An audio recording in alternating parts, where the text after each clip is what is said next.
I'm going to turn to yet another point of view on this. Joining me now is Democratic Senator Bernie Sanders, who has a little bit of a dimmer view on the strike against Syria. Senator Sanders joins me now from Burlington, Vermont. Welcome back, sir. Good to be with you. So explain why you were against this strike. Well, Chuck, for a start, let's all recognize that in a world full of disgusting dictators, Bashar Assad maybe ranks at the top. This is a guy, in order to hang on to power, has allowed 400,000 people in his own country to be killed and millions to be displaced. Our goal long term has got to work with countries around the world. We cannot do it unilaterally. We've got to work with countries around the world for a political solution to get rid of this guy and to finally bring peace and stability to this country, which has been so decimated.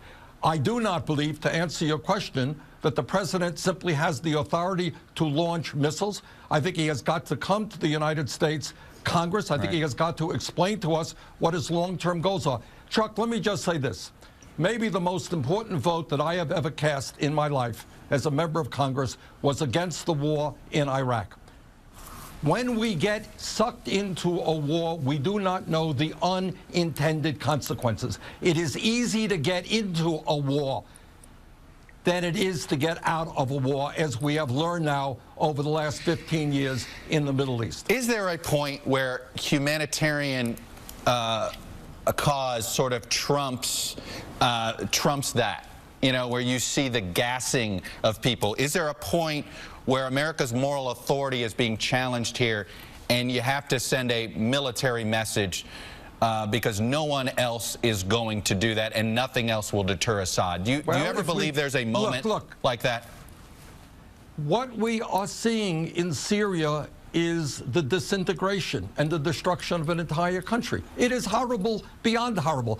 Yes, I mean, what can we say about somebody who gasses men, women, and children in his own country? It is disgusting beyond words. But what we have got to do is be smart and figure out what is the rational solution. Is putting 50 missiles into Syria going to solve that problem?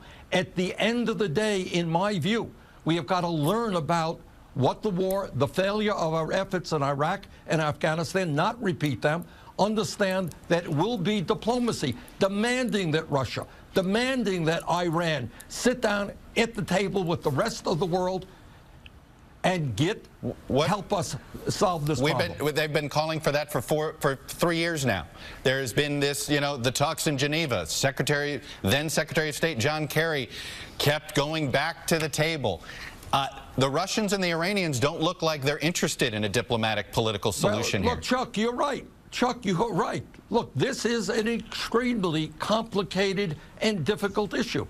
But I can also tell you that we have been in war in Iraq and Afghanistan for 14 years. Thousands of American soldiers have died. The whole Middle East has been thrown into an uproar, massive instability. You know, all that I'm saying here is that we have got to be clear about what our goals are, not do it unilaterally, and understand also, may I say, that when we have a collapsing middle class and 28 million people without any health insurance and an infrastructure that needs $1 trillion of repair, that maybe we don't want to throw trillions of dollars more into unending perpetual warfare in the Middle East. You know, in December of 2015, you called for more diplomacy, working with the Russians, and said, in fact, you said, you know, look, I am more than aware of the political differences we have with Russia today, but our job is to bring together a coalition which understands that the primary function right now is to destroy ISIS, to push aside for the moment at least other differences of opinion. Now, back then, you were a proponent of, hey, we have to prioritize the ISIS situation first in Syria. Has your mind changed on that, watching what Assad's been doing? Assad has been doing what he has been doing for years. Chuck, 400,000 people in Syria have been killed, men, women, and children. Over 5 million people have been displaced. This is a horror show. Yes, we have got to destroy ISIS. Yes, we eventually have got to get rid of Assad. But we cannot, in my view, do it unilaterally. That will not work. What do you do to the Russians, though, if they're not going to be at all interested in a political solution? How do you encourage them to the table?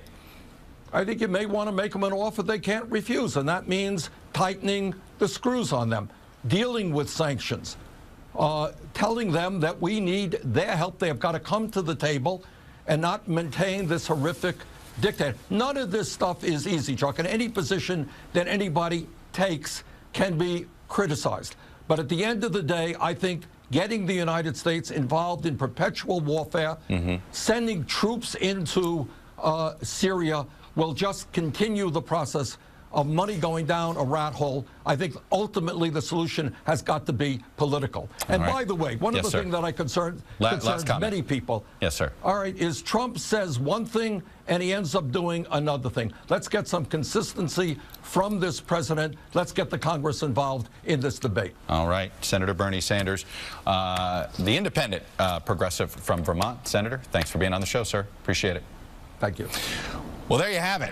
A lot of perspectives on Syria these days. So the political fallout from what happened in Syria this week, that'll be next with the panel. And later, there's nothing new about a White House power struggle, but the one we're hearing about in the West Wing involving Chief Strategist Steve Bannon and the president's son-in-law, Jared Kushner, could actually have profound impacts on domestic and foreign policy. Stay with us.